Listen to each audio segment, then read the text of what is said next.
नफरती भाषण कौन देता है? जो इस देश को बर्बाद करना चाहता है, जो इस देश में अराजकता पैदा करना चाहता है। नफरती भाषण को लेकर सुप्रीम कोर्ट ने किसी और को नहीं बल्कि मोदी सरकार को फटकार लगाई है दोस्तों, जो अपने आप में आजाद भारत के इतिहास में अप्रत्याशित है, पहली बार हुआ है। मैं आपको बतलाना चाहता हूं नफरती भाषणों पर सुप्रीम कोर्ट ने मोदी सरकार को किस तरह से डांट लगाई है आपके स्क्रीन पर। 21वीं सदी में यह क्या हो रहा है? धर्म के नाम पर हम कहां पहुंच गए हैं? हमने ईश्वर को कितना छोटा बना दिया है। उन्होंने कहा कि भारत का संविधान वैज्ञानिक सोच विकसित करने की बात करता है। हमने ऐसी ढेरों मिसालें देखी हैं जहां संविधान की धज्जियां किसी और ने नहीं बल्कि इसी सरकार ने उड़ाई हैं, बार बार उड़ाई हैं। और आज नफरती भाषणों को लेकर सुप्रीम कोर्ट मोदी सरकार से कह रहा है कि आप खामोश क्यों हैं? देश में लगातार मुसलमानों पर निशाना साधा जा रहा है, आप खामोश क्यों हैं? बात यहां नहीं रुकती दोस्तों, एक और अहम बात जो कही और आपको सुनना पड़ेगा एक एक शब्द जो आपके स्क्रीन पर आ रहा है। हेट स्पीच पर सुप्रीम कोर्ट ने बड़ी टिप्पणी की है। अदालत ने कहा है कि एक धर्मनिरपेक्ष देश के लिए यह समय अत्यंत चौंकाने वाला है। किसी समुदाय के खिलाफ ऐसे बयान दिख रहे हैं, अदालत के रूप में ऐसे हालात पहले कभी नहीं दिखे। वकील कपिल सिब्बल आपके स्क्रीन पर, जो कि याचिकाकर्ता के वकील थे, उन्होंने क्या कहा? वकील कपिल सिब्बल ने कहा, भाजपा सांसद प्रवेश वर्मा मुसलमानों को बॉयकॉट करने की बात कर रहे हैं, पुलिस इस तरह के कार्यक्रमों में उपस्थित रहती है। दोस्तों, जैसे ही कपिल सिब्बल ने यह बात कही तो अदालत ने पूछा कि प्रवेश साहिब सिंह वर्मा के खिलाफ कोई एक्शन हुआ है या नहीं हुआ है, और यहां पर अदालत ने उन्हें लताड़ लगाई। दोस्तों, यहां पर उम्मीद की एक हल्की सी किरण दिखती है, और वो ये कि इसके बाद प्रवेश साहिब सिंह पर एक्शन हो सकता है। बड़ा प्रश्न यह कि वो प्रवेश साहिब सिंह जो बार बार इस तरह के नफरती भाषण देता रहता है, क्या सुप्रीम कोर्ट आदेश जारी करेगा जिसके अंतर्गत उसे गिरफ्तार किया जाएगा? मैं आपको बतलाना चाहता हूं, 3 राज्यों को सुप्रीम कोर्ट ने दिशा निर्देश जारी किया है, दिल्ली, उत्तर प्रदेश और उत्तराखंड। सुप्रीम कोर्ट ने दिल्ली, उत्तर प्रदेश और उत्तराखंड की पुलिस को नोटिस जारी किया है और कहा है कि इन नफरती भाषणों पर आपका क्या कहना है। दोस्तों, आपको याद होगा उसी हिंदू सभा में जहां प्रवेश साहिब सिंह ने मुसलमानों के बॉयकॉट करने की बात की थी, उसी हिंदू सभा में एक योगाचार्य ने मुसलमानों के गला काटने की बात कही थी। सुप्रीम कोर्ट ने कहा कि हम अपनी आंखों के सामने यह सब होते हुए नहीं देख सकते। सुप्रीम कोर्ट ने राज्यों को सख्त दिशा निर्देश जारी किए हैं कि आपको इस मुद्दे पर सख्त होना पड़ेगा, मुस्तैद होना पड़ेगा, वरना देश बर्बाद हो जाएगा। मैं आपको बतला दूं दोस्तों, सुप्रीम कोर्ट ने अपनी पिछली सुनवाई में नफरती न्यूज चैनल्स पर भी टिप्पणी की थी। मगर बड़ा प्रश्न ये कि सुप्रीम कोर्ट ये बातें तो कह रहा है, जस्टिस जोसेफ ये तमाम बातें तो कर रहे हैं, मगर जमीन पर क्या लागू होगा?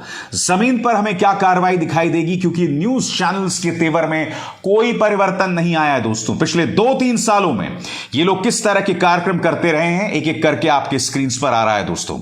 सबसे पहले दोस्तों, पेन किलर पीड़ित ये एंकर किस तरह के कार्यक्रम करता रहा है। शुक्र है अब ये न्यूज चैनल्स में नहीं है। हिंदू समाज के खिलाफ झूठ बोल किसने उगला जहर। अरे भाई, जहर उगलने का काम तो न्यूज चैनल्स के पत्रकार कर रहे हैं, एंकर्स कर रहे हैं।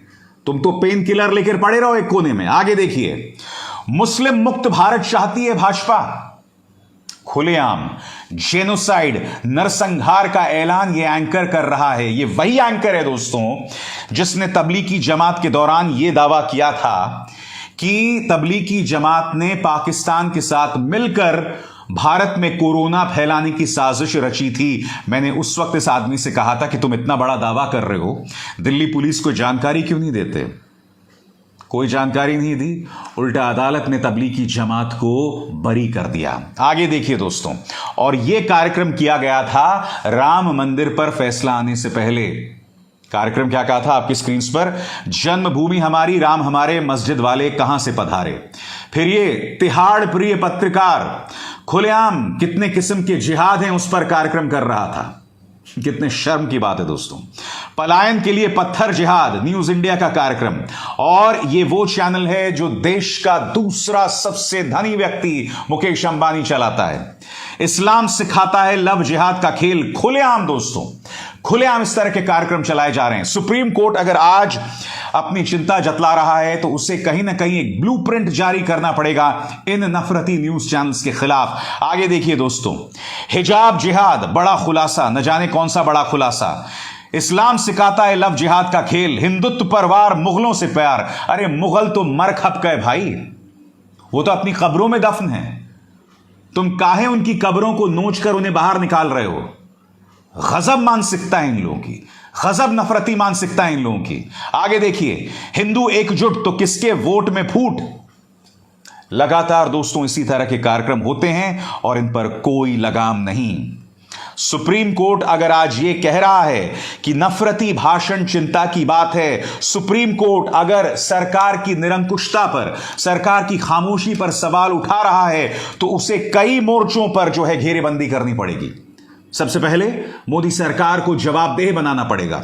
दूसरी बात, मोदी सरकार को इस बात को लेकर भी जवाबदेह बनाना पड़ेगा कि आप अपने नफरती नेताओं, मसलन कपिल मिश्रा, मसलन प्रवेश साहिब सिंह, मसलन अनुराग ठाकुर, इन तमाम नेताओं पर क्या एक्शन कर रहे हैं। नंबर 3, सुप्रीम कोर्ट को यह भी पूछना पड़ेगा कि जो न्यूज चैनल्स रोज प्राइम टाइम पर जहर उगल रहे हैं, सुप्रीम कोर्ट के फरमान के बावजूद उन पर आप क्या कार्रवाई कर रहे हैं दोस्तों।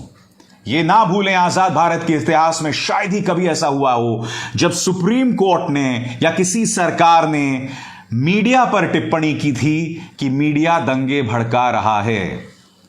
यह मीडिया दंगेबाज है। यह मीडिया दंगेबाज इसलिए है क्योंकि इसे लगता है कि दंगे फैलाकर सत्तारूढ़ भारतीय जनता पार्टी की मदद की जाती है, जो अपने आप में राजनीति की कितनी बड़ी तस्वीर है, राजनीति की कितनी दुखद तस्वीर है। और इससे बड़ी त्रासदी कोई नहीं हो सकती कि एक पॉलिटिकल पार्टी को वोट्स हासिल करने के लिए समाज में नफरत फैलाने की जरूरत है और उसके लिए उसे ऐसे फूहड़ न्यूज चैनल्स की मदद लेनी पड़ती है। मेरी सुप्रीम कोर्ट से अपील कि वो इस मुद्दे पर सख्त तेवर अपनाएं और इन सबको कटघरे में रखकर सख्त एक्शन लें।